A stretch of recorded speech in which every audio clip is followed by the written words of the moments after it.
But this point, I'm Spetham on a 12-game win streak here. This is going to be really tough to take down. And again, we talked about that Tank Pike. Tank Pike doing a lot of work here. I don't think this was on anybody's bingo card that we were going to see a Tank Pike get a top 2. So that's really cool to see. And again, a really clever use of the mascot emblem and the mana generation to get large amounts of CC onto the enemy team. So I am really impressed with this build.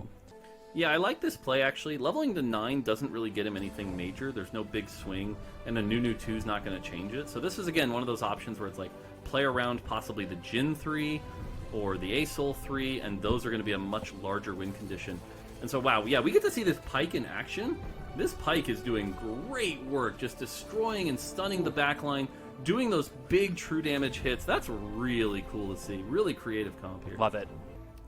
Again, this really comes down to this roll down. I think we have to really watch this roll down. The Kaisa player, not much more they can do to cap out here. They've already got items. You know, we'll get one more item for their front line, maybe something like a Shroud or Zephyr. But this is really going to come down to the Aurelion Soul 3. Can that be hit? If not, we might just see, again, like a 7-2. Oh, a duplicator! Oh, no. Who sent that in? That's something. Here we go. All right.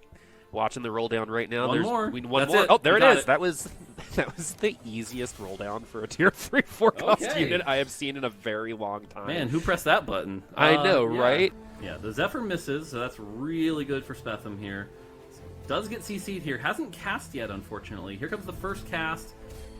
Okay, backline's gone. That's it. There you go. GG's.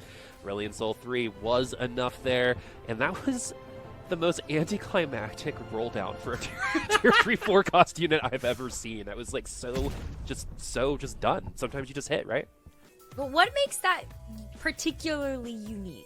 Like, how could that even work for a composition like that, Mort?